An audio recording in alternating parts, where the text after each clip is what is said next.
Sa po ka mbaruar votimi I raportit të Sandro Gozit mbi pasojat institucionale të negociatave të zgjerimit të Bashkimit Evropian dhe reformat, me një rezultat votimi 310 vota pro, 277 kundra dhe 53 vota abstenim. Marta Kos në një seancë plenare ka mbajtur fjalën e rastit dhe ka shprehur dëshirën e saj për të debatuar dhe për të dëgjuar eurodeputetët dhe mendimet e tyre rreth kësaj teme. Ndërkohë që Bashkimi Evropian po përballet me perspektivën e zgjerimit nga 27 shtete në më shumë, nevoja për reforma të thella institucionale është më urgjente se kurrë. Shumë besoj se burokracia e Komisionit Evropian është bërë pengesë për vendimmarrje.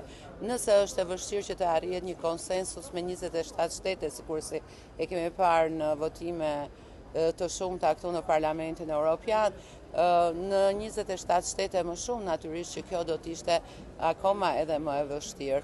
Siguria është paqja dhe stabilitet. Në zemër të Europës ekzistojnë ende vende të Ballkanit Perëndimor si Serbia që janë në ndikimin e aktorëve të jashtëm si Rusia.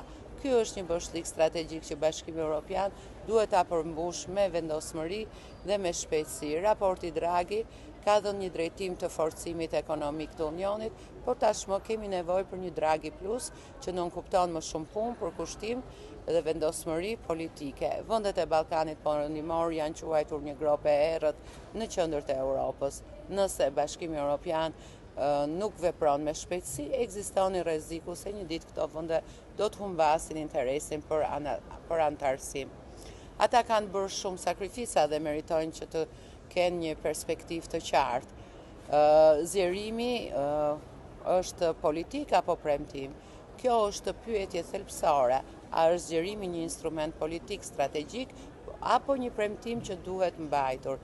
Zgjerimi duhet të bazohet pikë së pari në një besim reciprok, jo në frikë, jo në kalkulime të ngushta politike. Megjithatë, vendet aspiruese nuk janë në të njëjtin nivel zhvillimi me reformat e tyre dhe kjo bën që ata mos të ecin me të njëjtin ritëm edhe të paraqesin vështirësi në unifikimin e të gjithë politikës për hyrje në Unionin Evropian. Situata në Ballkanin Perëndimor dhe fëmijësinë lindore ka një plan të tillë ku Ukraina po merr mbështetjen e madhe politike për hyrje të shpejtë në Bashkimin Evropian, Serbia vijon të ketë lidhje të forta me Rusinë, diçka që u pa qartë gjatë vizitës së presidentes së Komisionit Ursula von der Leyen.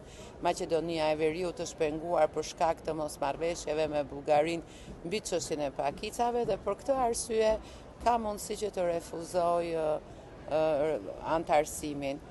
Shumë prej këtyre vendeve vijnë nga histori diktatoriale, gjë që e bën tranzicionin drejt demokracisë dhe sundimit të ligjit më të ndërlikuar. Po a ka frikë për të ardhmen se si do të vazhdojnë punët në Bashkimin Evropian? Ka dhe paragjykime, gjithashtu ka dhe sfida sociale që vinë në rritje. Ka zëra që po përhapim frikë për të ashtu quajtur islamizim të Europës, nëse antarësohen vende të reja. Këto janë narrativa politike, jo fakte dhe rrezikojnë që të minojnë projektin evropian. Antarësimi i vendeve të reja nuk mund të trajtohet si vulosje vulash, por si një proces serioz dhe i drejtë. Si sfidë globale dhe konkurrencë ndërkombëtare, Bashkimi Evropian duhet të ecë me ritëm të shpejtë. Shtetet e Bashkuara dhe Kina po forcojnë pozitat e tyre në skenën globale. Zgjerimi kërkon dhe forcimin e ligjit të punës, lëvizjen e lirë të punëtorëve, rritjen e konkurrenshmërisë ekonomike, ndërtimin e kapaciteteve të mbrojtjes së përbashkët për të qenë një aktor serioz në arjenën ndërkombëtare. Po për sa i përket reformave të brendshme, do të thoja që jam pikërisht të çelësi i gjithë kësaj ecurie nga tani deri në vazhdim. Problemi nuk është vetëm politik, por është edhe burokratik. procedurat e ngadalta dhe sistemi i votimit unanim po bllokojnë vendime strategjike. Rasti i hyrjes në Bashkimin Evropian të Turqisë dhe mos votimi i Greqisë tregojnë qartë se si një vend i vetëm mund të ndalojë zgjerimin. Prandaj është thelbësore që të kalojmë në votim me shumicë të kualifikuar, që vendimarrja të mos jetë peng interesave të ngushta kombëtare. Balancat ekonomike dhe sfidat e reja sigurisht sjellin për zgjerimin përfitime të ndërsjellta, por ndërkohë balancë dhe menaxhim të kujdesshëm.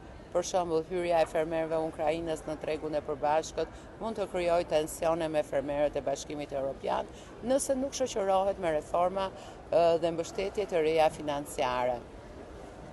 Kërkohet reformimi i traktatit dhe zgjerimi të ecë bashkë. Reformimi i traktatit të Lisbonës nuk është një luks, por nevojë strategjike për të përballuar zgjerimin. Pa reforma institucionale, procesi i zgjerimit do të ngecë. Bashkimi Evropian duhet të jetë gati të mirëpresë vendet aspiruese me rregulla më efikase, më demokratike dhe më të drejta për të gjithë.